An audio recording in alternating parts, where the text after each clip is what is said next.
शुरू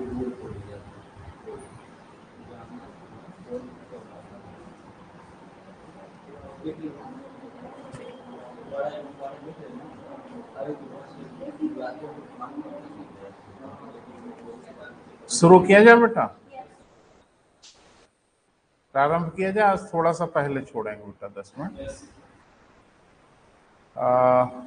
क्या चर्चा हो रही थी, विषय बताएं। 3 थ्योरी मैंने एक साथ आपको बताई थी, एक बिग बैंग थ्योरी, एक सतत सृष्टि का सिद्धांत और एक दोलन सिद्धांत, है ना बेटा। इंग्लिश में हम लोग क्या कहते हैं, बिग बैंग थ्योरी, और एक को हम लोग कहते हैं स्टेडी स्टेट थ्योरी, और एक को हम लोग क्या कहते हैं बेटा, बिग क्रंच, है ना बेटा, या पल्सेटिंग यूनिवर्स थ्योरी। कोई एक अलग से शाश्वत नहीं है, ये तीनों सिद्धांत मिलजुल के एक दूसरे को सहयोग कर लेते हैं, तब जाके बिग बैंग प्रमाणित है। नहीं तो बिग बैंग अकेले कोई थ्योरी नहीं है। कोई मर जाता है अगर आप ये बात करते हैं, तो कोई पैदा हुआ ये भी बताना पड़ेगा, नहीं तो बात अधूरी हो जाएगी ना। ठीक है, बिग बैंग हुआ, बिग बैंग कैसे हुआ, बिग बैंग के पहले क्या रहा होगा, प्रश्न तो आएगा ही ना बेटा। अब ये तीनों सिद्धांतों को अगर एक साथ हम देखते हैं तो ये संपूर्णता दिखती है। तो थोड़ा लिखें बेटा, तीनों को दो दो चार चार लाइन लिखते हैं। बिग बैंग थ्योरी, महाविस्फोट का सिद्धांत। और एक बात हमेशा ध्यान रखिए, कोई सिद्धांत उद्धांत नहीं है, हम पहले ही बता चुके हैं आपको। ये सब क्या है बेटा, सिर्फ परिकल्पनाएं हैं, हाइपोथेसिस है। लेकिन कभी कभी कुछ परिकल्पनाएं बहुत मजबूत होती हैं, तो उसे सिद्धांत कह सकते हैं। जिसे तैरना नहीं आता और जहाज से, पानी की जहाज से बीच समुद्र में कूद जाइए, एक परिकल्पना है कि आप मरेंगे, परिकल्पना नहीं है, एकदम हकीकत है। ये सिद्धांत कह सकते हो आप कि सिद्धांत है, लेकिन वास्तव में है तो परिकल्पना ही, लेकिन ये सिद्धांत से जरा भी कम नहीं है, क्योंकि ऐसा ही होगा, है ना। लिखें। अब इसमें एक नाम हम बोल रहे हैं बेटा, वो जरा सा देखिएगा, एकात्मकता का बिंदु, जिसको हम लोग कहते हैं पॉइंट ऑफ सिंगुलरिटी, है ना, या प्लेस ऑफ सिंगुलरिटी। ये आएगा, तो इस पे हम बात करेंगे भाई, लेकिन पहले शुरुआत करिए। लिखें। ऐसा माना जाता है कि 15 अरब वर्ष पूर्व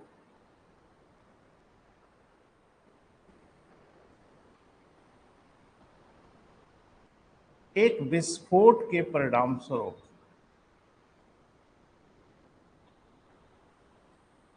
ऐसा माना जाता है कि 15 अरब वर्ष पूर्व एक विस्फोट के परिणाम स्वरूप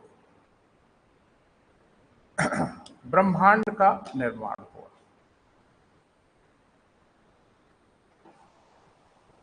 किसका बेटा, ब्रह्मांड का निर्माण हुआ।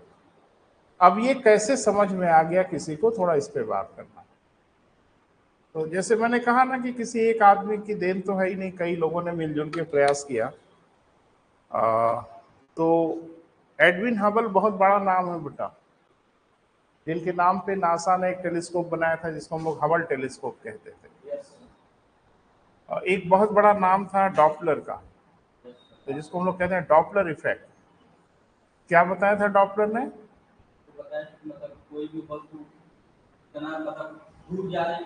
हाँ, आप कहेंगे तो आंख से देख के ही बता देंगे, हाँ, करीब की चीजों को जरूर बता देंगे आप, लेकिन बहुत दूर अगर कोई चीज है तो आप नहीं बता पाएंगे कि वो हमारी ओर आ रही है कि हमसे दूर जा रही है।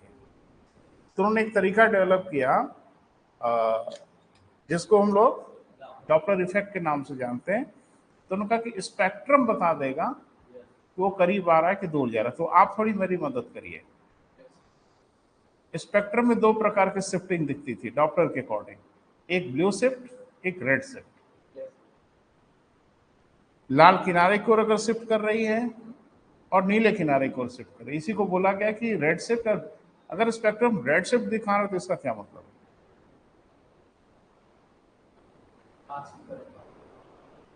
है, दो ही था। दो में से एक को चुनना था। भाई जाहिर सी बात है, एक पास होगा एक दूर होगा। नहीं, रेड शिफ्ट बताता है कि दूर जा रही है, और ब्लू शिफ्ट बताता है वो जो वस्तु है वो हमारे करीब आ रही है। तो जब इन्होंने तमाम गैलेक्सीज वगैरह का जब स्पेक्ट्रम देखा तो सब रेड शिफ्ट दिखा रहे हैं, मतलब कि जो ऑब्जेक्ट हैं बड़े बड़े वो दूर जा रहे हैं। तो इससे इनको पता चला कि ये जो बड़ी बड़ी ऑब्जेक्ट, अभी नाम हम नहीं लेंगे, अभी ठीक नहीं है नाम लेना, वो सब एक दूसरे से दूर जा रहे हैं, है ना। फिर बाद में बड़ा अध्ययन वगैरह हुआ और बहुत बड़ी भूमिका निभाया एडविन हबल ने, कम से कम तब जब इन्होंने टेलीस्कोप बना लिया तो और गंभीरता से अध्ययन हो पाया। जॉर्ज लेमेंटर की बड़ी भारी भूमिका थी, अलेक्जेंडर फ्रीडमैन की बहुत बड़ी भूमिका थी, जॉर्ज गैमो की बहुत बड़ी भूमिका थी। ये सारे लोग मिलजुल के इसको उदाहरण प्रस्तुत की। तो पकड़ में कैसे आया बेटा, वो थोड़ा समझना है। एक्चुअल में ये देखा गया कि सारी की सारी जो बिग बैंग हुआ, इसमें से बड़े बड़े ऑब्जेक्ट क्रिएट हुए, बड़ी बड़ी आइडेंटिटी उत्पन्न हुई, जिसको हम लोग गैलेक्सीज कहते हैं, आकाशगंगा कहते हैं। तो आकाशगंगाओं का निर्माण हुआ। अब आकाशगंगा के बारे में थोड़ा सा जान लीजिए, क्योंकि नाम आया है तो जानना पड़ेगा। आकाशगंगा कुछ भी नहीं होते, सिर्फ हाइड्रोजन गैस के विशाल पुंज होते हैं, और नथिंग, कुछ नहीं है ये।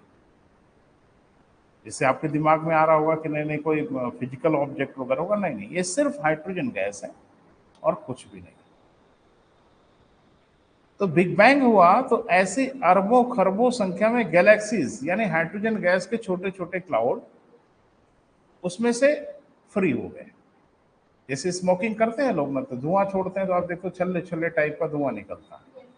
ऐसे हाइड्रोजन गैस के ढेर सारे मासेस अलग अलग निकल रहे हैं उसमें से। लेकिन इसका परिमाण बहुत बड़ा है, बहुत बड़ी बड़ी मात्रा में हाइड्रोजन गैस निकल रहे हैं, और सब एक दूसरे से दूर भाग रहे हैं। एक बार तो यही आपसे पीछे पूछा कि ब्रह्मांड में सबसे अधिक मात्रा में कौन सी गैस है। मुझे नहीं लगता कि कोई बहुत मुश्किल प्रश्न था। जब बिग बैंग के परिणाम स्वरूप अरबों खरबों आकाशगंगाएं बनी, और हर आकाशगंगा हाइड्रोजन गैस से बनी है, तो ब्रह्मांड में सबसे अधिक मात्रा में कौन सी गैस है, ये कौन सा बड़ा मुश्किल प्रश्न था। लेकिन मुश्किल क्यों हो गया वो बता रहा है। मुश्किल ट्रांसलेशन से हो गया। एक्चुअली में हिंदी में जो ट्रांसलेट किया, जैसे इस बार भी एक ट्रांसलेशन में गड़बड़ हो गया था। क्वेश्चन पूछा था ना संयुक्त बैठक बुलाने का, तो इंग्लिश में लिखा था आर्टिकल 109, हिंदी में तो अनुच्छेद का नाम ही नहीं था, गायब था। ये हो जाता है कभी कभी, फ्रिक्वेंटली नहीं होता। उस बार भी गड़बड़ हो गई। एक्चुअल में हिंदी में लिखा होता कि विश्व में सबसे अधिक मात्रा में कौन सी गैस पाई जाती है। बच्चे कंफ्यूज हो गए, और इंग्लिश वर्जन वहीं बगल में लिखा था यूनिवर्स।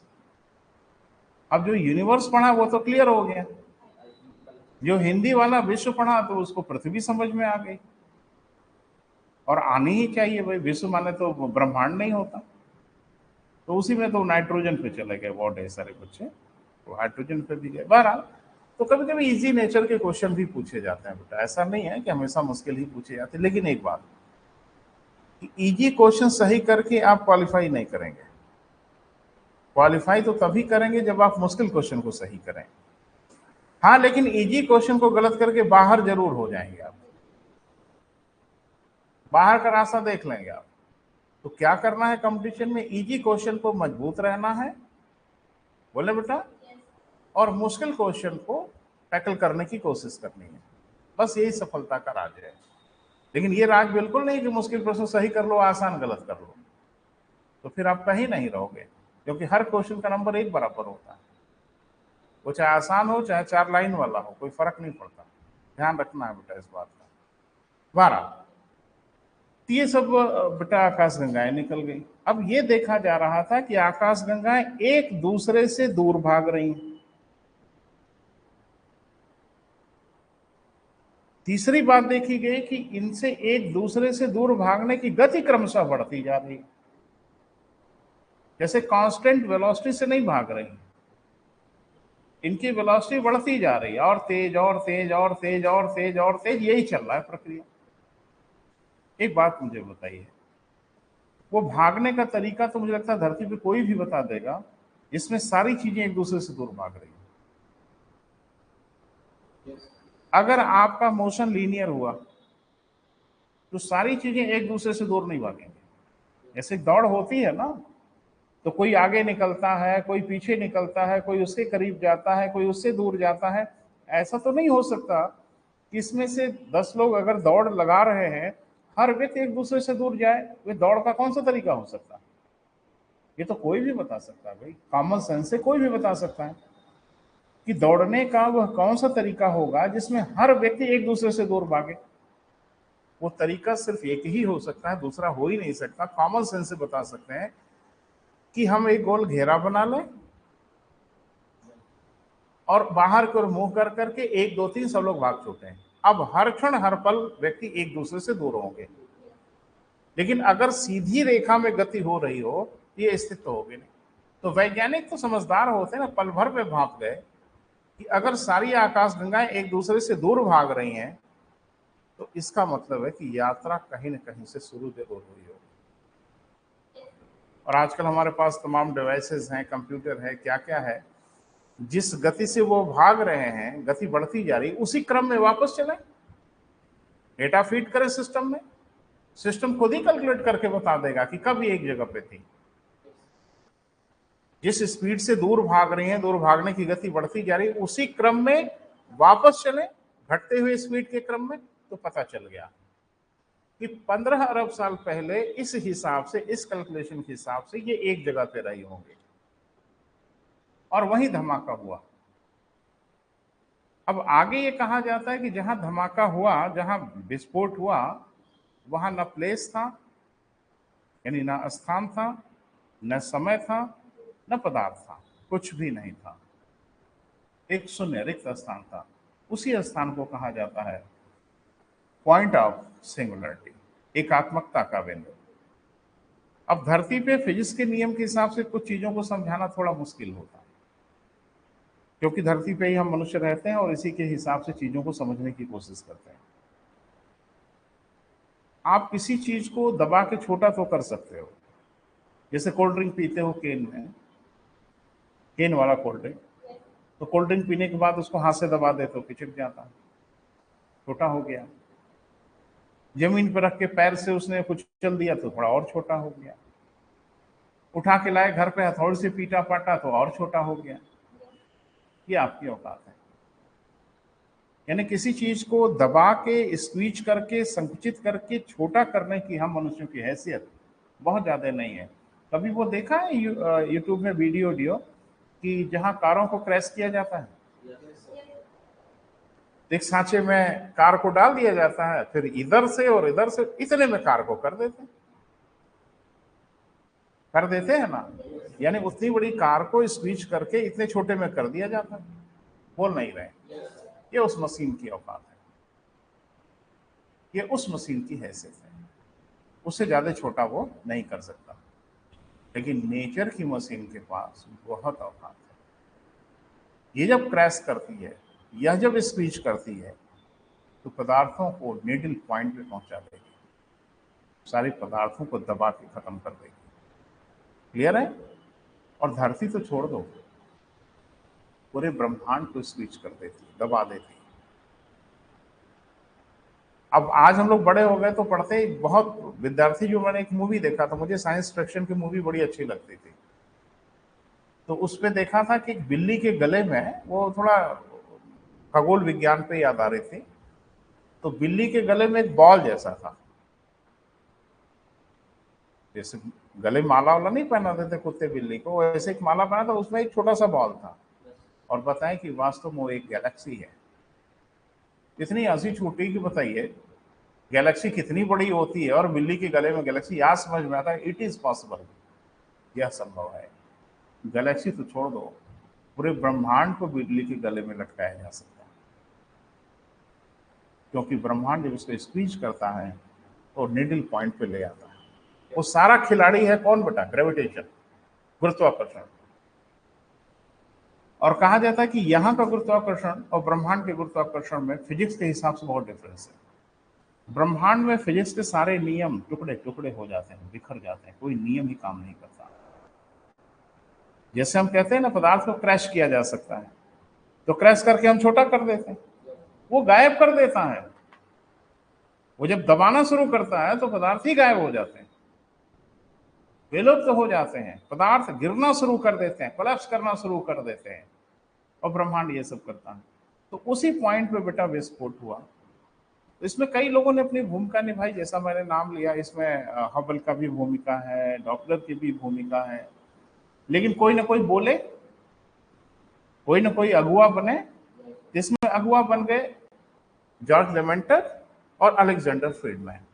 इन लोगों ने बताया, सबका हवाला देते हुए लिखे, इस सिद्धांत का प्रतिपादन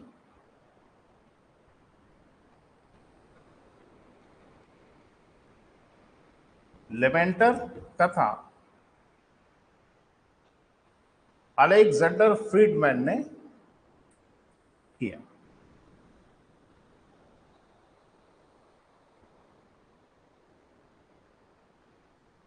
जिसमें एडविन हबल तथा डॉप्लर का भी सहयोग मिला।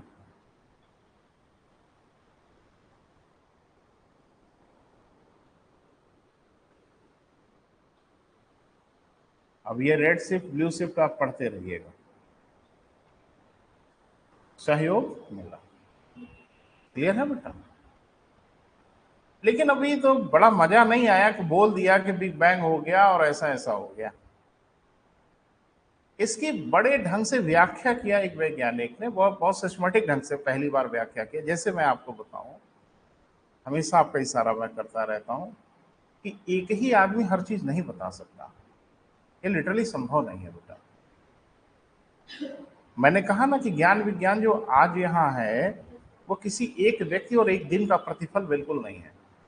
हम हर क्षण हर पल आगे की ओर बढ़ते हैं। पहले हमारे यहाँ वैद होते थे, अरे मुझे लगता है बहुत पुरानी घटना नहीं है, आज से 70-80 साल पहले वैद होते थे। फिर मालूम चला एमबीबीएस डॉक्टर होने लगे, फिर मालूम चला एमडी होने लगे। अब तो मालूम ये चला कि अब इसमें भी अलग अलग क्षेत्रों के अलग अलग विशेषज्ञ होने लगे। कोई कार्डियोलॉजिस्ट है, कोई न्यूरोलॉजिस्ट है, कोई फलाना है, कोई ढिमाका है। और न्यूरो में भी जाके देखोगे तो एक न्यूरो फिजिशियन है, एक न्यूरो सर्जन है। न्यूरो सर्जन में जाके देखोगे तो दिमाग के अलग अलग इलाकों के अलग अलग एक्सपर्ट हैं। अब ये क्या हो रहा है? समय के साथ साथ विशेषज्ञता हमारी बढ़ती जा रही है। और वैद्य जी क्या करते थे, वो कूट पीस के सबकी दवाई एक ही दे देते, बोल नहीं रहे। तो ये समय के साथ साथ हम विशेषज्ञ होते जा रहे हैं और होते जाएंगे ही, इसमें कोई शक नहीं है। लेकिन ये कि पहली पहली बार अगर किसी ने कुछ कहा है तो उसको भी आप अंडर एस्टिमेट नहीं कर सकते। उस जमाने के हिसाब से उसका काम बड़ा था। जैसे रॉबर्ट हुक ने कोशिका का पता लगाया, बहुत छोटा काम था, आज के हिसाब से तो छोटा ही काम है, ये कौन सा काम है। लेकिन जिस जमाने में उन्होंने कहा 1665 में, बहुत बड़ा बात थी। मेंडल को जेनेटिक्स का पिता कहा जाता है। जो उन्होंने आज की डेट में कहा वो बचकानी बात लगती है। भाई मटर के पौधों के साथ कोई प्रयोग रोक किया, बात तो बचकानी लगती है, ये कौन सी बात कर दिया। लेकिन उन्हें जेनेटिक्स का पिता कहा जाता है, फादर ऑफ जेनेटिक्स कहा जाता है। और गांव में तो मेंडल बहुत है, मैंने आपको बताया ना, आपको देख के बताएंगे बेटा फलाने के लड़के तो नहीं है वो मेंडल, उनको पता है ना। हाँ, वो भी मेंडल है, उनको पता है कि बच्चा अपने पिता से मिलता जुलता होता है, माँ से मिलता जुलता होता है। आपके पिता को देखे थे, आपको देख के बता देते बेटा फलाने के लड़के। आप कहते हैं हाँ, बड़ा आश्चर्यचकित हो जाते हो, कैसे बता दिए। तो ये तो हमारे पहले से पता है कि वंशानुगत लक्षण एक पीढ़ी से दूसरी पीढ़ी में तो जाते ही हैं। यही मेंडल ने बताया, और कौन सा जादू कर दिया। बस उन्होंने मटर के पौधे के साथ कुछ प्रयोग कर दिया, तो कोई खास तो नहीं बताया। लेकिन ताबूत की कील तो ठोक दिया वॉटसन एंड क्रिक ने। उन्होंने खजाना ढूंढ लिया। और वाटसन और क्रिक भी लास्ट नहीं है, अभी आगे भी बहुत कुछ होगा, हो ही रहा है। तो मैं ये कह रहा हूँ बेटा कि विकास तो होने ही रहना है साइंस में, कहीं रुकना थोड़ा ही है, वो आगे बढ़ता है। तो जाहिर सी बात है कि अलेक्जेंडर फ्रीडमैन और जॉर्ज लेवेंटर ने जो कुछ कहा वो छोटी बात नहीं थी, लेकिन वो मनुष्य ही थे ना हमारे आपके जैसे, बहुत कुछ संसाधन नहीं था उनके पास, तो जितना बोल पाए उतना उन्होंने कहा। इसकी विस्तार से व्याख्या किया थोड़ा सा जॉर्ज गैमो ने। एक्चुअल में ये रशियन खगोलविद थे, जॉर्ज गैमो रशियन थे, लेकिन यूएस के सिटीजन हो गए, अमेरिका के नागरिक हो गए। तो वास्तव में ये सारी खोज अमेरिका के नाम जाएगी। भाई मदर टेरेसा हमारे यहाँ के रहे, उनको नोबेल पुरस्कार मिला, हमारे खाते में गया, ये तो विदेशी महिला ना। सुब्रमण्यम चंद्रशेखर भारतीय वैज्ञानिक थे, अमेरिका में जाके बस गए, एस्ट्रोफिजिक्स में काम किया, नोबेल पुरस्कार मिला, अमेरिका के खाते में गया। हमें बस इतनी सी तसल्ली हुई कि एक भारतीय था। हाँ, यही कम तसल्ली थोड़ी ही है भाई। मुझे एक घटना याद है, कोई हमारे नेता यूएस में विजिट किए, उसमें बराक ओबामा राष्ट्रपति थे। तो बराक ओबामा ने पब्लिक मन से बोला कि मुट्ठी भर भारतीयों ने अमेरिका को अमेरिका बना दिया, अमेरिका को अमेरिका बनाने में बहुत बड़ी भूमिका भारतीयों की है जो अमेरिका में विद्यमान है। अरे खाली सुंदर पिचाई का नाम सुना है ना, बहुत भारतीय हैं जो कोहराम मचाए हुए हैं अमेरिका में, बहुत बड़ी बड़ी कंपनियों के सीईओ हैं, और पूरा सॉफ्टवेयर और सब कुछ उन्हीं के बूथे पे चलता है। अभी तो देखिए वो कब्जा किए हुए हैं चारों ओर, उपराष्ट्रपति भी भारतीय हर जगह देखो भारतीयों का वर्चस्व है। तो उन्होंने यही मन से भाषण दिया कि मुट्ठी भर भारतीयों ने अमेरिका को अमेरिका बना दिया। तो बड़ा दुख होता है कि जहां खाली भारतीय ही भारतीय हैं, वो देश कहां पिछड़ गया। जबकि एक मुट्ठी भर भारतीय अमेरिका में जाके अमेरिका को अमेरिका बना दिए, और जहां खाली विशुद्ध भारतीय ही भारतीय भरे पड़े हैं, वो देश कहां पिछड़ गया। ये हमारी साइकोलॉजी थी। अभी आप एरोप्लेन में बैठ के अमेरिका उतरोगे, भारत से ब्रिटेन जाओगे, यूरोप जाओगे, एकदम वेल मैनर्ड हो जाओगे, माने सभ्यता मैनर एकदम कूट कूट के भर जाएगी आपके अंदर। और जैसे ही वहां से आप भारत की जमीन पे उतरे, वही वो जड्डता शुरू हो जाएगी, यहां थूक देंगे, वहां थूक देंगे, यहां फेंक देंगे, वहां फेंक देंगे। जरा एक टिकट फेंक के दिखाओ यूरोप में सड़क पे, जिंदगी भर टिकट देख के डर लगेगा आपको, यकीन कर रहे हैं। कहां जाना पसंद करोगे, फेंकोगे नहीं। वही भारतीय है ना जो इंडिया में आके सुबह सुबह में आता है इंस्टीट्यूट पे ना, तो ऊपर से मिसाइलें आती हैं, धम धम की आवाज आती है चारों तरफ, ऊपर से ही पॉलिथीन फेंकते हैं कूड़े वाली सड़क पे। ये कल्चर है हम लोगों का। सड़क मतलब कूड़ा घर आप बाहर जाके आदमी बन जाते हो, यहां आके तमाशा करते हो। मैंने कहीं पढ़ा है कि एवरेज इंडियन जो फॉरेन में जाता है जॉब करता है, कम से कम 12 घंटे काम करता है, 12 से 16 घंटे काम करते हैं, और पूरे मनोयोग से काम करते हैं। भारत में 8 घंटा में खुजली मिर्गी उर्गी सब हो जाती है ना। और उसमें भी कोशिश यही रहती है कि अगर बच सके तो बच जाए। ये आदत हम, ये अपना घर है ना, तो घर में सब चलता है। अब दूसरे घर में इज्जत बचानी होती है तो भाई ठीक से काम करता है। वही वो उजड्ड बच्चा जब दूसरे घर जाता है तो बड़े तमीज से बैठा रहता है, और अपने घर आकर उजड्डा ही करता है, तो वही मामला है। तो इसमें कोई खराब बात नहीं है, अपना घर है भाई, सब चलता है यहाँ। आप सरकारी बिल्डिंग पे देखो, जहां ये लिखा होता है यहां थूकना मना है, वहीं सबसे ज्यादा पान गुटखा खा के थूकते हैं, क्योंकि मजा आता है ना नियम का उल्लंघन कर देने में मजा आता है। 12। तो कुल मिला जुला के बेटा जॉर्ज गैमो रशियन खगोलविद थे, यूएस में चले गए। तो 1940 में इन्होंने बिग बैंग की थोड़ी अपने हिसाब से व्याख्या की, और इन्होंने कहा कि बिग बैंग जब हुआ तो एक नहीं, दो घटना हो रही, समानांतर दो घटनाएं हो रही हैं।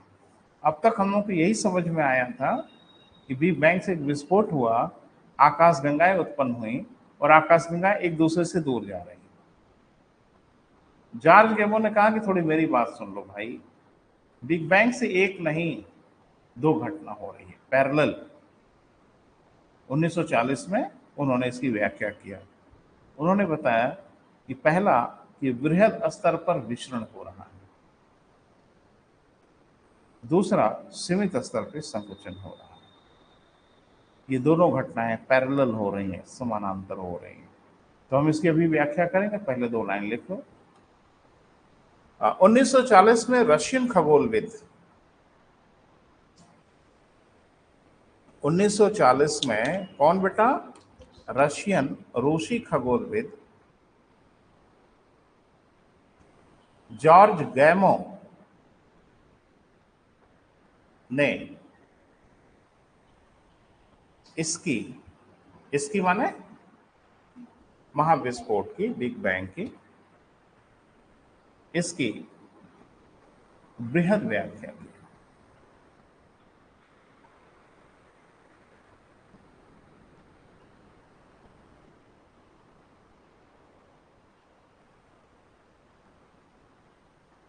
मैंने विस्तृत रूप से व्याख्या की। तो क्या व्याख्या की बेटा, वो बताना होगा।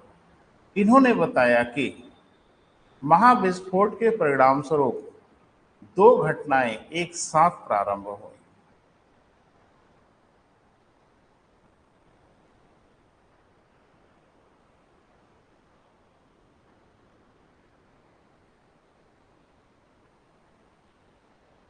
दो घटनाएं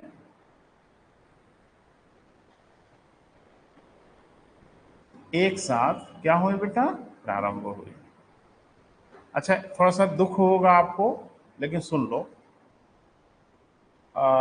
एस्ट्रोनॉमी से आज की डेट में क्वेश्चन ज्यादा नहीं पूछे जा रहे, है ना? बट आपके सिलेबस में है, मैंने आपके सिलेबस में पढ़ना है। एक दो क्वेश्चन दिख जाते हैं, और वो भी कहाँ से दिखेंगे इसका भी कहना बहुत मुश्किल है, किसी इलाके से पूछेंगे। लेकिन इसका अभिप्राय ये बिल्कुल नहीं है कि आगे भी एस्ट्रोनॉमी से क्वेश्चन नहीं होगा।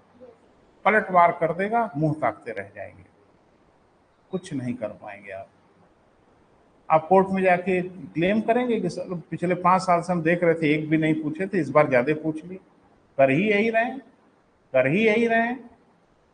वो आपको एज यूज कर रहे हैं एक इलाके से, और जैसे आप एज यूज हो जा रहे हो किसी इलाके से क्वेश्चन पूछ रहे हो, वहीं पलटवार कर दे रहे हैं, दूसरे इलाके में कूद पड़ रहे हैं। तो छोड़ना उड़ना कुछ भी बेटा खतरे से खेलना हो जाएगा। रिस्क नहीं लेना, पढ़ेंगे हम लोग, थोड़ा सा तेजी में पढ़ेंगे, लेकिन पढ़ेंगे जरूर। हाँ, तो क्या कहा बेटा? नंबर 1, और इसकी व्याख्या करते भी चलेंगे साथ में। पहला, बृहद स्तर पर विचरण हो रहा है। बस एक शब्द लिखो, बृहद स्तर पर विचरण। व्याख्या भी हम कर रहे हैं, हेडिंग बना लो, सब हेडिंग। बृहद स्तर पे क्या बेटा? विचरण। अब 2 लाइन लिख लिया जाए, इसको यही खत्म किया जाए। तो क्या बताया पहले सुनो, फिर लिखिएगा। उन्होंने बताया कि जब बिग बैंग हुआ, इसमें से बड़ी बड़ी आइडेंटिटी क्रिएट हुई, जिसका नाम रखा गया बेटा बाद में आकाशगंगा, है ना? तो उन्होंने कहा कि आकाशगंगाएं उत्पन्न हुई, और ये आकाशगंगाएं एक दूसरे से दूर जा रही हैं। ठीक है? तो इस घटना को उन्होंने कहा कि बृहद स्तर पर विचरण हो रहा है। लेकिन महाविस्फोट के परिणाम स्वरूप आकाशगंगाओं का निर्माण हुआ।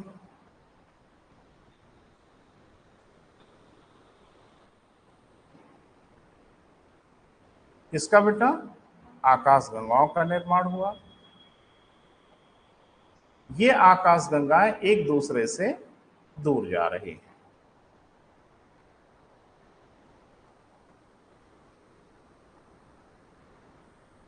ये आकाशगंगाएं क्या बेटा? एक दूसरे से दूर जा रहे हैं। क्लियर हुआ? इसको उन्होंने क्या कहा? बृहद स्तर पे विचरण। दूसरा, सीमित स्तर पे संकुचन।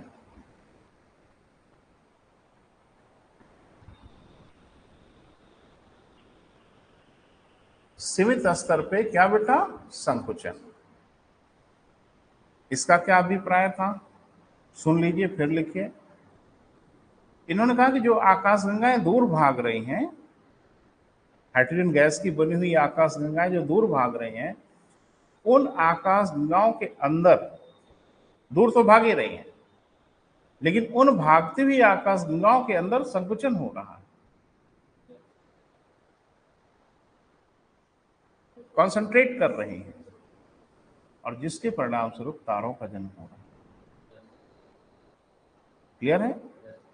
तो आकाशगंगाओं के मध्य सीमित स्तर पे संकुचन हो, सीमित स्तर मतलब सिर्फ आकाशगंगा के स्तर पे संकुचन हो रहा है, और उस संकुचन के परिणाम स्वरूप तारों को जन्म दे रही हैं आकाशगंगाएं। क्लियर है बेटा? तो तारे कहां पैदा हो रहे हैं? आकाशगंगाओं में। लेकिन आकाशगंगाएं उन तारों को लिए दिए भाग रही हैं, छोड़ नहीं रही हैं, तारे को बना भी रही हैं और अपनी गोद में लेके चल भी रही हैं। क्लियर है? ये दोनों काम एक साथ हो रहा है, दूर भी भाग रही हैं और तारों का साथ में निर्माण हो रहा है। जैसे ट्रेन चल भी रही है और डिब्बों में लड़ाई झगड़ा भी चल रहा है ना? हाँ, दोस्ती मित्रता भी चल रही है, दोनों काम एक साथ चल रही है। चलो एक घटना मुझे याद आ गई, थोड़ा शेयर कर लें, आपका मूड हल्का होगा। विद्यार्थी जीवन में एक बार मैं जयपुर गया, मेरा रिटर्निंग रिजर्वेशन था, तो हाँ, इस सब मामले में थोड़ा सतर्क रहता था। जनरल वनरल में थोड़ा तकलीफ हो जाती थी, भाई घुस पाए ना घुस पाए ना। तो ये था कि विद्यार्थी जीवन में खैर सब चलता है, लेकिन ये कि मैं जब ऐसे कोई एग्जाम वगैरह होता था तो मैं ऐसे ही करके जाता था, भाई रिजर्वेशन में करा देता था। खैर जयपुर रेलवे स्टेशन पे मैं अपने कंपार्टमेंट में, जो मेरे रिजर्वेशन में इंडिकेट था, मैं गया अपनी सीट पे गया, तो शाम का वक्त था, थोड़ा अंधेरा था, मैंने इतना शाम नहीं हुई थी, अभी लाइट वाइट जल जाती, जल ही नहीं थी, थोड़ा अंधेरा हो रहा था, बहुत क्लियर नहीं। तो मेरे बर्थ पे कोई लेटा था, हाँ, तो मैं तो घबरा गया कि भैया ये देखो, तो थोड़ा गुस्सा तो लगा कि मैं बोलूं भैया निकलो इधर से। तो खैर थोड़ा सा जब एज यूज हो गया अंधेरे का, तो अब साफ दिखने लगा, वो सेना का जवान था। तो वैसे ही मेरी अब हालत खराब होने लगी। दूसरा केएसएलआर लेके था, वर्दी में था, पूरी वर्दी में था, और एसएलआर उसके पास थी, बगल में रखा हुआ था। तो मुझे लगा अब निकल ही लो इधर से तो भलाई है, कहीं इधर उधर बैठ के गुजारा कर लेंगे। तब तक उनकी नींद खुल गई, उनको लगा कहीं मेरा एसएलआर उसएलआर के चक्कर में तो नहीं पड़ा, सेल्फ लोडिंग राइफल भाई एसएलआर माने। तो जब मैंने उसका चेहरा देखा तो और डर गया, वो भयानक सा चेहरा। अब वो जो मूछ वूछ आपने देखा होगा ना, इस टाइप की अजीब तरह की मूछ। अब हम तो और घबरा गए भैया कि अब यहाँ से तो सांस लेने की जरूरत नहीं है, निकल लो। तो बहुत अच्छे आदमी, वेरी नाइस पर्सन, वो खाली देखने में डराने वराने लग रहे थे। तो वो जल्दी से, जैसे उनको लगा, वो एक्चुअल में खाली बर्थ देखे तो थोड़ी देर के लिए लेट गए, और उनके दिमाग में रहा होगा जब जिसका बर्थ होगा आएगा तो मैं उठ जाऊंगा। तो खैर वो उठ गए और अपना वो जूता वूता और बंदूक बंदूक संभालने लगे। तो उन्होंने मुझसे पूछा आपकी बर्थ है? मैंने कहा जी। कहा ठीक है, मैं अभी जा रहा हूँ। तो देखो कभी कभी गुस्सा बहुत लगती है, लेकिन सामने वाला जब सरेंडर कर देता है तो गुस्सा भी खत्म हो जाती है। तो मुझे गुस्सा तो लगी थी कि बर्थ मेरी है, रिजर्वेशन मैं कराऊँ, ये कहाँ आके लेटे हैं। लेकिन उस आदमी की प्रतिक्रिया ने तो मेरा मन ही बदल दिया। मैंने कहा नहीं नहीं नहीं, जाइए, नहीं बैठिए, कोई परेशानी नहीं है, मैं भी बैठ के चला जाऊंगा। तो उन्होंने कहा कह रहे नहीं है, आपको असुविधा होगी लेटने उठने में। अरे हमका जब लेटना होगा तब लेटना होगा ना, अभी तो नहीं लेटना, आप बैठिए, परेशान मत होइए। लेकिन फिर भी वो बेचारा अपना सामान वामान समेट बैठ के बैठ गया, एसएलआर उसएलआर लेके। तो अब जाहिर सी बात है, दो आदमी बैठेंगे तो कुछ ना कुछ तो होगा, बातचीत तो होगी। तो बातचीत होना शुरू हुई, तो मुझसे उन्होंने पूछा, तो बताया मैंने कि, और फिर उनसे मैंने पूछा तो उन्होंने बताया मैं जैसलमेर में सीओ का ड्राइवर हूँ। सीओ मतलब कमांडिंग अफसर। सीओ माने अगर पुलिस विभाग की तुलना करें तो एसएसपी, जो जिले का मुखिया है पुलिस का। तो कमांडिंग अफसर जो होता है, सीओ जो होता है, सीओ बोलते हैं उसको भी, वो पुलिस वाला सीओ नहीं, उसको कमांडिंग अफसर कहते हैं। गाड़ी में उसके सीओ लिखा होता है, तो बहुत बड़ा अधिकारी होता है। तो कह रहे थे मैं सीओ का ड्राइवर हूँ, तो चलिए बड़ा अच्छा है। तो फिर एक्चुअल में मैं उसमें एसएसबी वगैरह खूब देता था, यानी सीडीएस क्वालिफाई करता था। एसएसबी तो मैंने 5 बार उसमें एसएसबी दे चुका था मैं। तो जितने एसएसबी सेंटर हैं सब पे मैं एसएसबी दे चुका था सेना के लिए। अभी 1-2 अटेम्प्ट मेरा बचा था कोशिश। बेंगलोर मैंने 2 बार दिया, भोपाल में 2 बार दिया, इलाहाबाद में दिया, एफएसबी बनारस है यहाँ पे एसएसबी मैंने दिया। तो सीडीएस में नहीं तकलीफ होती थी, एसएसबी में तकलीफ होती। तो मैंने वो भी अनुभव बताया कि भोपाल में मैंने 2 बार एसएसबी दिया। एसएसबी सेंटर सेलेक्टेड है इंडिया में, ज़्यादा नहीं है। भोपाल में है, बेंगलोर में है, इलाहाबाद में है, ये 3 बड़े सेंटर हैं। आप अगर सीडीएस क्वालिफाई करोगे या एनडीए क्वालिफाई करोगे तो इन्हीं में से कहीं ना कहीं एसएसबी होगा। एक आध सेंटर सुन रहे हैं कहीं और बन रहा है 12। तो जैसे उसने नाम सुना कि एसएसबी देते हैं या दिए हैं, तो थोड़ा सा उसको और इंटीमेसी हो गई, और अभी अवसर बचा हुआ है तो और लगा हो गया। तो उन्होंने बताया कह रहे सर इसके पहले तो मैं, अब वो सर कह के भाषा ही बदल गई। तो उन्होंने कह रहे सर इसके पहले तो मैं भोपाल में सीओ का ही ड्राइवर था, जो एसएसबी के हेड थे मैं उनका ड्राइवर था। खैर अब ये बातें कुछ होते होते ज़्यादा इंटीमेट हो गई। सेना वालों की अपनी कुछ आदतें हैं जिससे वो मजबूर हैं, है ना। वो रात में 12 जब बजा, मैंने 10-11 जब बजने लगा, तो उन्होंने कहा कि सर लड़ाई लड़ी जाए। तो मैं समझ नहीं पाई ये कौन सी भाषा बोल रहे हैं भाई। तो खैर वो अटैची अपनी खोलने लगे। तो उसमें से वो ड्रिंक नो करना था, वो पूरा सिस्टम अपना लेके चल रहे थे, ग्लास वगैरह, चिप्स वगैरह सब कुछ। तो मैंने कहा नो, हम कहा मैं ड्रिंक नहीं करता, आप लीजिए। एक किलो बाद में मालूम चला पंडित जी थे बिहार के। उन्होंने कहा पंडित जी आप लीजिए, मैं सब ड्रिंक नहीं करता। अरे हम कहा नहीं। खैर अकेले वो ड्रिंक किए। टीटी बार बार आ जा रहा था। अब वो नहीं, वो टीटी आते जाते हैं, लेकिन वो कुछ ज्यादा ही आ जा रहा था। हर 2 मिनट में इधर से उधर, उधर से इधर। अब वो टीटी को देख के भड़क गया, क्या इधर आओ। कहा अब अगर दिख गए इधर ना तो ट्रेन को बाहर फेंक दूंगा। वो अपनी भाषा में बोला कि मार्च कर, मतलब आगे बढ़, ऐसा कुछ। वो हम कहीं इतना टीटी में काहे भड़क गए भाई, उसका काम है, वो घूम रहा है। कहा अरे हम समझ रहे हैं इसका क्या काम है। मैंने कहा भैया आप और आप समझो, आप ट्रेन की यात्रा अक्सर करते हो और टीटी से मुलाकात होती, मैं तो नहीं समझ पाया। कहा कि किसी फिराक में है और ये अभी पीटेगा। खैर उनको भी नशा वसा हो गया। अब वो एसएलआर लिए हुए थे और एसएलआर लेके एकदम से वायलेंट हो रहे थे रह के। और मुझे ये डर लग रहा, नहीं मेरे साथ बहुत अच्छा बिहेव कर रहे थे उसके बाद भी। जैसे ट्रेन कहीं रुकती थी तो मेरे पास उसमें एक 2 लीटर का मिल्टन का एक वाटर कूलर था। तो एक जगह मैं पानी लेने के लिए ट्रेन रुकी, तो मुझे लगा वाटर कूलर रहता है ना स्टेशन पे, तो मुझे लगा मैं ले लूं। तो एकदम कहा अरे सर मेरे रहते आप पानी लाओगे। तो बड़ा थी, मैं समझ रहा था कि ये नहीं बोलना है, कोई और बोल रहा है। तो खैर वो बेचारे ये सब कर रहे थे।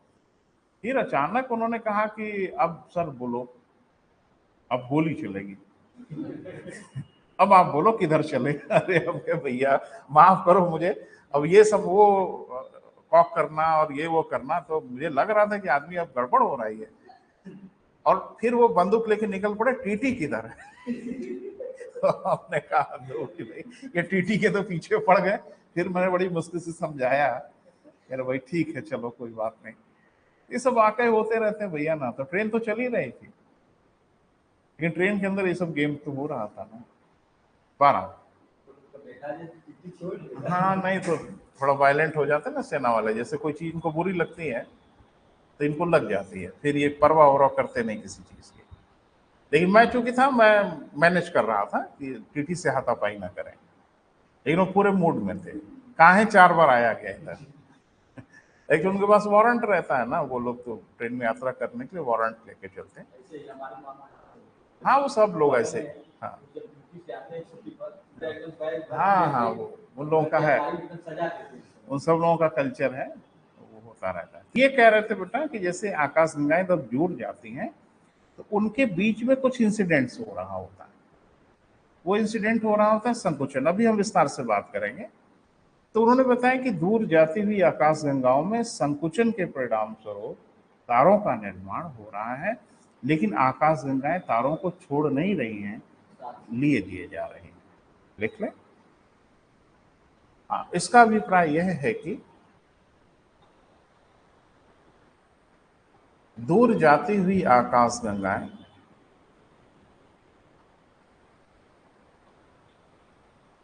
दूर जाती हुई आकाश गंगाएं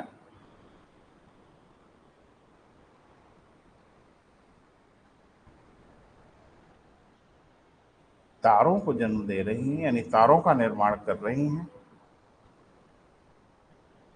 दूर जाती हुई आकाश गंगाएं किसका बेटा?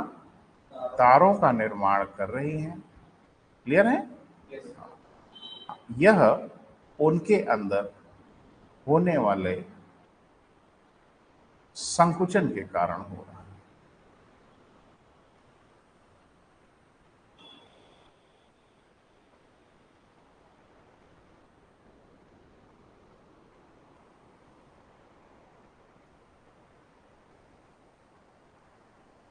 यह उनकी, अभी हम विस्तार से बात करेंगे बेटा, घबराइए नहीं। अब चूंकि इकट्ठे सब कुछ नहीं दिया जा सकता तो हम क्रम से देंगे, लेकिन हम आपको समझाएंगे। अभी अगला टॉपिक है बेटा तारों का निर्माण वगैरह, तो हम बात करेंगे उसको, घबराइए नहीं। अगला सिद्धांत बेटा सतत सृष्टि का सिद्धांत।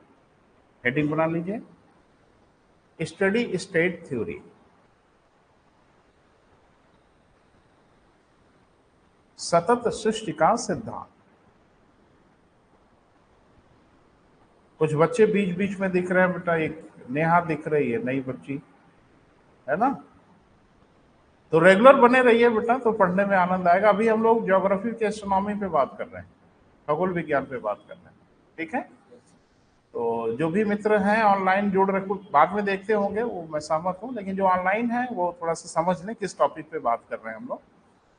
तो हम लोग बात कर रहे हैं बेटा एस्ट्रोनॉमी पे बात कर रहे हैं, और अभी चर्चा हुई है महाविस्फोट पे, और अभी हम बात कर रहे हैं उसी से कंसर्निंग एक थ्योरी है जिसका नाम है सतत सृष्टि का सिद्धांत। दिया किसने थे, पहले नाम लिख लो उसका। थॉमस गोल्ड, हरमन बांडी, दो लोगों ने दिया, थॉमस गोल्ड और किसने बेटा, हरमन बांडी ने सिद्धांत दिया।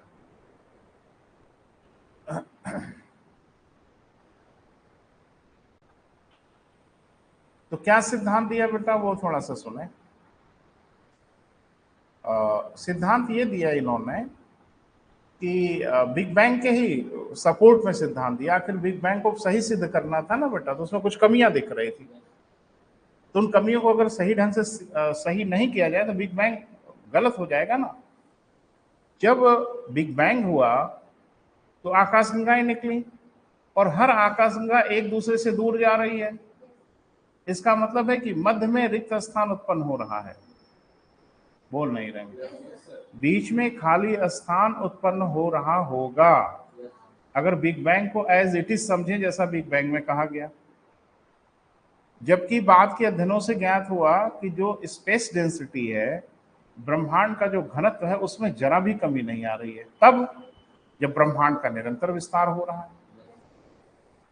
तो अगर आयतन बढ़ेगा तो घनत्व तो घटेगा। अगर पदार्थ की मात्रा निश्चित रही तो, बोल नहीं रहे। अब ये कि ब्रह्मांड निरंतर विस्तारित हो रहा है और स्पेस डेंसिटी में कोई कमी नहीं हो रही है, तो अब ये कैसे होगा, उसी को जस्टिफाई कर दिया इन्होंने। और ये जस्टिफाई किया कि ब्रह्मांड फैल तो रहा है, लेकिन जिन पदार्थों से ब्रह्मांड का निर्माण हो रहा है वो पदार्थ निरंतर उत्पन्न हो रहे हैं, इसलिए स्पेस डेंसिटी में कोई कमी नहीं आ रही है। लिख लें। ऐसा प्रतीत होता है कि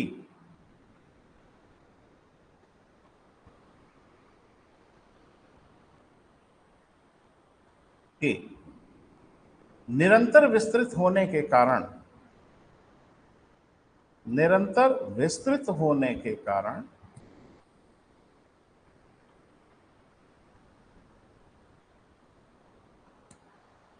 एक बड़ा सुंदर सा शब्द है बेटा, इंग्लिश में, अब हिंदी में ट्रांसलेट किया जा सकता है उसको।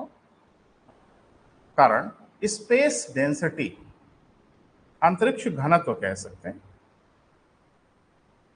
स्पेस डेंसिटी कम होनी चाहिए।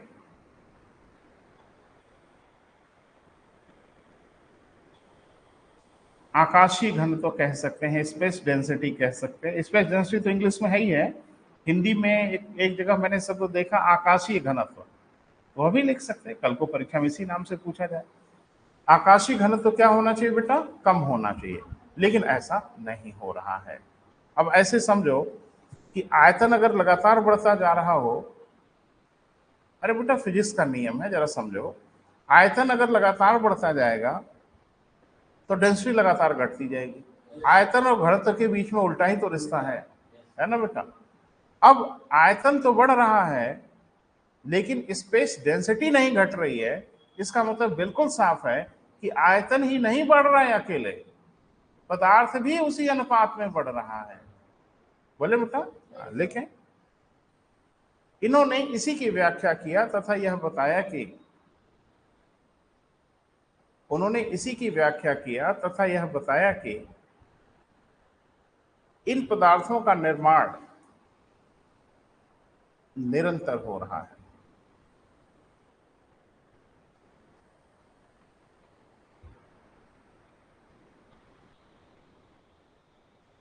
अर्थात दूर जाती हुई आकाश गंगाओं के मध्य, अर्थात दूर जाती हुई आकाश गंगाओं के मध्य जो रिक्त स्थान उत्पन्न हो रहा है,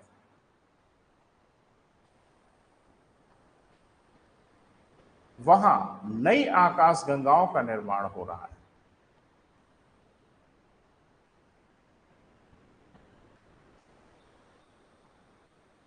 वहां नई आकाश गंगाओं का क्या हो रहा है बेटा?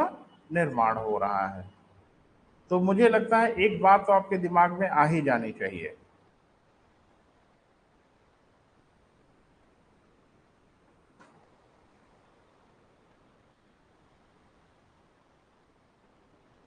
हो गया बेटा? वो ये कि आकाश गंगाओं का निर्माण मात्र उसी समय नहीं हुआ था जब बिग बैंग हुआ था। यानी ऐसा नहीं है कि आकाश गंगाएं सिर्फ तभी बनी थी जब 15 अरब साल पहले बिग बैंग हुआ था। यूं कह लें कि बनने की शुरुआत हो गई थी, जो प्रक्रिया अभी तक चल रही है। प्रोसेस क्लोज नहीं हुआ। ठीक है, जैसे अनार जो पटाखा है ना, तो एक रोशनी ऊपर की ओर निकली तो वही आखिरी नहीं है, नीचे से फिर निकल रही है, वो तो पूरी एक लड़ी बन जाती है। वो तब तक रहेगी जब तक उसके अंदर बारूद है, उसके अंदर फ्यूल है। तो उन्होंने ये बताया कि आकाश गंगाएं बन के बाहर की ओर जा तो रही हैं, बीच में खाली स्थान हो जाना चाहिए, लेकिन वो स्थान खाली नहीं हो रहा है, उसकी जगह पे नई आकाश गंगाओं का निरंतर निर्माण होता जा रहा है। इसलिए स्पेस डेंसिटी में कोई कमी नहीं आ रही है। क्लियर है बेटा? इसी सिद्धांत को कहा गया स्टेडी स्टेट थ्योरी या सतत सृष्टि का सिद्धांत। वो हेडिंग बनाई ही हो, उस पर आगे बात करने की आवश्यकता नहीं है। क्लियर हुआ बेटा? अगला, पल्सेटिंग यूनिवर्स थ्योरी, दोलन सिद्धांत भी कहते हैं। पल्सेटिंग यूनिवर्स थ्योरी दिया जिसने, उसका नाम पहले लिखो फिर व्याख्या करेंगे। एलन सैंडोज, एलन सैंडोज ने यह सिद्धांत दिया।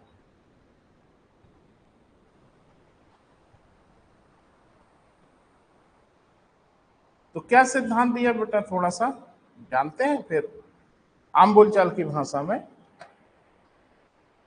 एक्चुअल में ये हम मनुष्यों के लिए बड़ी गंभीर समस्या रही और इस समस्या का समाधान हमें मिल नहीं पा रहा था कि बिग बैंग हो गया, चलो ठीक है, आकाश गंगाओं का निर्माण हो गया, चलो ये भी ठीक है, आकाश गंगा एक दूसरे से दूर जा रही हैं, ये भी ठीक है, इनसे एक दूसरे से दूर जाने की गति बढ़ती जा रही है, चलो ये भी ठीक है।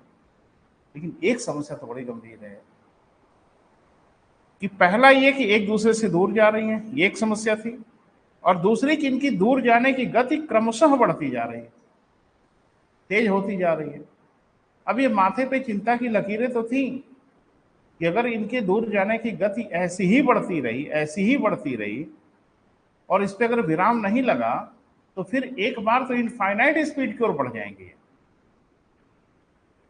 एक तो स्पेस इनफाइनाइट, ब्रह्मांड इनफाइनाइट, इनकी स्पीड इनफाइनाइट। अब ये समझाए नहीं समझ पा रहा था हमारा दिमाग कि आखिरकार ये हो क्या रहा है। सारी आकाशगंगाएं एक दूसरे से दूर जा रही हैं, इनके दूर जाने की गति क्रमशः बढ़ रही है, तेज होती जा रही है, कांस्टेंट स्पीड नहीं है। खैर कांस्टेंट भी होती तो भी चिंता की बात थी। एक दूसरे से दूर जा रही है, निरंतर जा रही है, तो भी चिंता की बात थी। लेकिन उससे बड़ी चिंता की बात यह थी कि जैसे जैसे ये दूर जा रही हैं, इनकी दूर जाने की गति क्रमशः बढ़ रही है। और अगर यही प्रक्रिया चलती, अरे 15 अरब साल से तो चली रही है, और यही प्रक्रिया अगर चलती रहेगी तो आकाशगंगाओं की स्पीड एक बार तो बहुत अधिक हो जाएगी। तो ये आखिर हो क्या रहा है और होगा क्या, इसकी परिणति क्या होगी, इसे तो समझना होगा। तो मैंने कहा ना, एक बार कॉन्फ्रेंस हो रही थी, मीटिंग हो रही थी, कोई एक आदमी निर्धारित नहीं करेगा बेटा, सारे लोग मिल बैठ के अपने अपने ओपिनियन दें। सारे वैज्ञानिकों की मीटिंग हुई, एलन सैंडोज भी थे, तो सेमिनार था जिसपे सबको अपनी अपनी राय देनी थी कि इस पे क्या हो रहा है, क्या होगा, कैसे होगा, तभी निष्कर्ष निकलता है कुछ। ये पीछे बैठे हुए एलन सैंडोज, और एक्टिविटी कुछ रेगुलर कर रहे थे। वहां विश्व के एक से एक विशेषज्ञ आके अपनी अपनी ओपिनियन दे रहे थे इस विषय पर। सिलेक्टेड लोग आए थे और ये पीछे बैठे कभी इधर देख रहे हैं, कभी उधर देख रहे हैं, कभी सर खुजला रहे हैं, मने जैसे लग रहा है कि इनसे कोई लेना ही देना नहीं। क्या करने यहाँ आए हैं ये भी इनको लग रहा है क्लियर नहीं हो रहा है। भाई एक से एक विशेषज्ञ अपनी अपनी बात कह रहे हैं तो ध्यान से सुनना है ना। ये कोई अटेंशन नहीं दे रहे थे, एकदम मनाड़ी जैसा इधर उधर करना। तो लोगों को लगा कि गड़बड़ा गए। एक्चुअल में वैज्ञानिक कब गड़बड़ा जाए ये कोई भरोसा नहीं है ना भाई। तो लोगों, अच्छा एक मजेदार बात आपको बताऊं कि पागलों को आप पागल अगर कह दिए तो बवाल हो जाएगा, समझ लो। क्योंकि पागल को कभी ये नहीं लगता कि मैं पागल हूं, वो आप ही को पागल समझ लेगा। तो किसी ने उनसे पूछ ही लिया कि सर ठीक है, आप स्वस्थ हैं? उन्होंने कहा मुझे क्या हुआ, नहीं ऐसे पूछ। तो समझ गए वैज्ञानिक थे कि अच्छा, कहा तुम कुछ उल्टा पुल्टा समझ रहे हो क्या? नहीं नहीं, आप ठीक हो सर? उन्होंने कहा ठीक है, लेकिन एक्टिविटी उनकी ठीक नहीं लग रही थी। तो फिर उनसे कहा गया कि सर यहाँ हम किस उद्देश्य से आए हैं ये आपको पता है? कहा आप सेमिनार में बिल्कुल इंटरेस्ट नहीं ले रहे। तब उन्होंने वो बोल दिया जो प्रमाणित करता है कि मैं पागल हूं। तो उन्होंने कहा कि पागलों की बात क्या सुननी है। तो अब तो तय हो गया भैया कि ये मामला इन्हीं का गड़बड़ा गया। ये पागल बोल रहे थे, इनकी बात क्या सुननी है। तो अब ये हुआ कि भैया अब इनको प्यार से यहां से उठा के ले चला जाए, इनको बोला जाए भैया अपना इलाज कराइए। तो किसी ने ये बोला उनसे कि ये इस मुद्दे पे सेमिनार हो रहा है, सब पागल बोल रहे हैं, आप भी कुछ बोलोगे? उनका वही तो वेट कर रहा हूं, ये पागल वागल बोल के अपनी बात खत्म करे तो मैं निपटा दूं। उन्होंने 2 मिनट में निपटा दिया। दैट्स वाई वो पागल कह रहे थे, वो सही में कह रहे थे पागल ऐसा बंड बंड बोल रहे हैं, क्योंकि उनका विजन एकदम क्लियर था। पोडियम पे 2 मिनट में उन्होंने निपटा दिया। घड़ी देख, इतनी बड़ी समस्या का समाधान तुरंत कर दिया उन्होंने कहा कि अरे भाई काहे परेशान हो आप, अभी अभी विस्फोट हुआ है, विस्फोट से बहुत अपार एनर्जी क्रिएट हुई है, बहुत ज्यादा ऊर्जा उत्पन्न हुई है। जिस ऊर्जा के परिणाम स्वरूप ये आकाशगंगाएं दूर जा रही हो, ऐसे समझो ना जैसे एक बम फटता है ना, तो उसे छर्रे निकलते हैं, छर्रे अनंत दूरी तक चले जाते हैं। जहां तक उसकी औकात होती है। अब देसी है, हैंड ग्रेनेड है, वो क्या बम है, उसके हिसाब से उसका इम्पैक्ट होता है। इन्होंने कहा कि ये बिग बैंग है ना, ये महाविस्फोट है ना, इसके विस्फोट से इतनी एनर्जी रिलीज हुई है कि सारी आकाशगंगाएं अभी उसी एनर्जी से भरी हुई है, एक दूसरे से दूर जा रही हैं। किसी ने कहा फिर ये दूर तो जा रही हैं, फिर तेज काहे भाग रही हैं? कहा फिर मूर्खता किए। कहा कि जैसे जैसे एक दूसरे से दूर जा रही हैं, ग्रेविटेशन हल्का हो रहा है। अब ग्रेविटेशन मत पढ़ो अभी, अब दोबारा ग्रेविटेशन अभी नहीं पढ़ाएंगे, लेकिन मुझे लगता है आपको पता है, जब चीजें पास पास होती हैं तो उनके बीच में ग्रेविटेशन पुल ज्यादा लगता है। एक्चुअल में दो बल एक साथ काम कर रहे हैं, एक विस्फोट से जनित ऊर्जा जो इनको ढकेल रही है, और ग्रेविटेशन जो इनको खींच रही है। क्योंकि ऊर्जा अभी ज्यादा तेज है, इसलिए ग्रेविटेशन को प्रभावी नहीं होने दे रहा है, ये दूर भाग रही है। और जैसे ग्रेविटेशन थोड़ा कम हो रहा है, वैसे इनकी एनर्जी अब खुल के दिख रही है, स्पीड बढ़ रही है। तो उन्होंने कहा कि ये एनर्जी जब इनकी अभी ज्यादा है, एक दिन खत्म होगी, खत्म ही होगी। तो एनर्जी जब खत्म होगी तो पहले ये रुक जाएगी, इनके भागने की गति पहले स्लो डाउन होगी। अभी तो अभी अभी विस्फोट हुआ है, सौ ऊर्जा निकली है, दूर जा रही है, लेकिन एक दिन ये एनर्जी जब इनकी घटेगी तो इनकी स्पीड घटेगी। अभी तो तेज हो रही है, तेज होते होते पीक पे आएगी, पीक के बाद धीरे धीरे इनकी स्पीड घटेगी, घटते घटते ये रुक जाएंगे, संतुलन में हो जाएगा। एनर्जी और ग्रेविटेशन एकदम बराबर ताकत लगा रहे होंगे, तब ये स्टेबल हो जाएंगे, और एनर्जी ही चूकेगी, गुरुत्वाकर्षण नहीं चूकेगा, इनको फिर खींचेगा।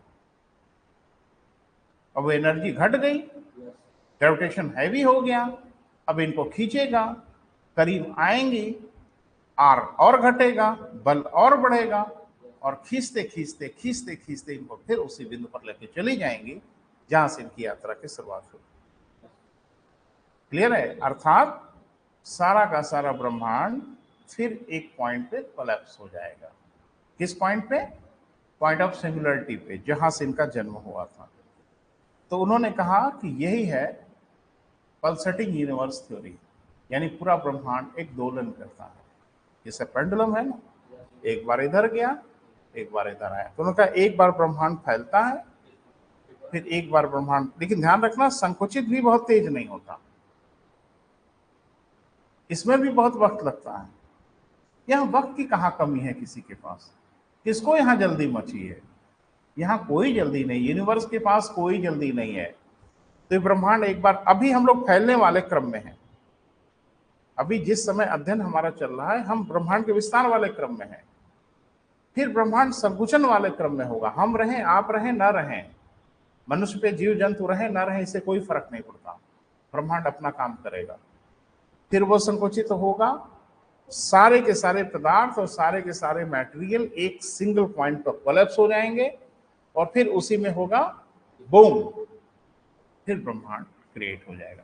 यही क्रम चलता रहेगा। अब बिग बैंग पूरा हुआ, अब बिग बैंग थ्योरी पूर्ण रूप से प्रमाणित हो गई कि विस्तार ही थोड़ा ही होता है, खाली संकुचन भी हो नहीं। अधूरी कहानी से बात तो नहीं बनती ना, कहानी पूरी होनी चाहिए, और मुझे लगता है एलन सैंडोज ने कहानी को पूरी कर दिया और कहा कि ब्रह्मांड इसी तरह से निरंतर दोलन करता रहेगा, यानी पहले फैलेगा, फिर संकुचित होगा, फिर फैलेगा, फिर संकुचित होगा, यही चल रहा है ब्रह्मांड के साथ। अभी जो दौर चल रहा है इसमें ब्रह्मांड विस्तारित हो रहा है। लेकिन इन्होंने बताया कि महाविस्फोट की ऊर्जा के परिणाम स्वरूप, इन्होंने बताया कि महाविस्फोट की ऊर्जा के परिणाम स्वरूप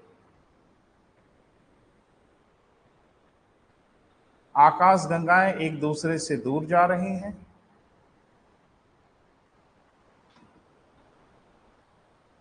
तथा इनकी दूर जाने की गति भी क्रमशः बढ़ रही है।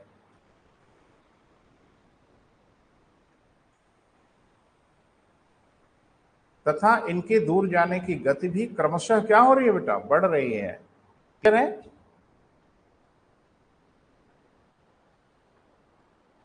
जब विस्फोट जनित ऊर्जा समाप्त होगी तो सॉरी बेटा, जब विस्फोट जनित ऊर्जा समाप्त होगी तो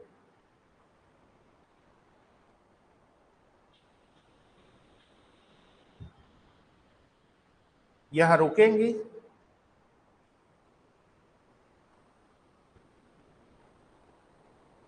तथा गुरुत्वाकर्षण बल के परिणाम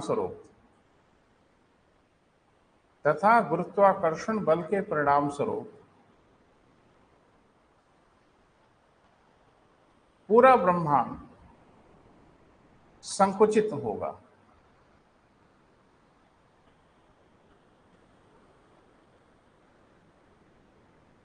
पूरा ब्रह्मांड क्या होगा बेटा, संकुचित होगा तथा पुनः एक बिंदु पर ब्रह्मांड कोलैप्स हो जाएगा, ढह जाएगा, गिर जाएगा।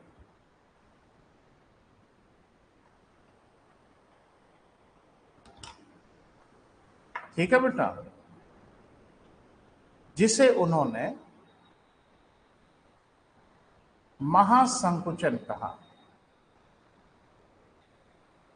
जिसे उन्होंने क्या कहा बेटा, महासंकुचन कहा, बिग क्रंच कहा। इंग्लिश में क्या कहते हैं बेटा, बिग क्रंच, महासंकुचन कहा। ठीक है बेटा, इसी सिद्धांत को दोलन सिद्धांत भी कहते हैं।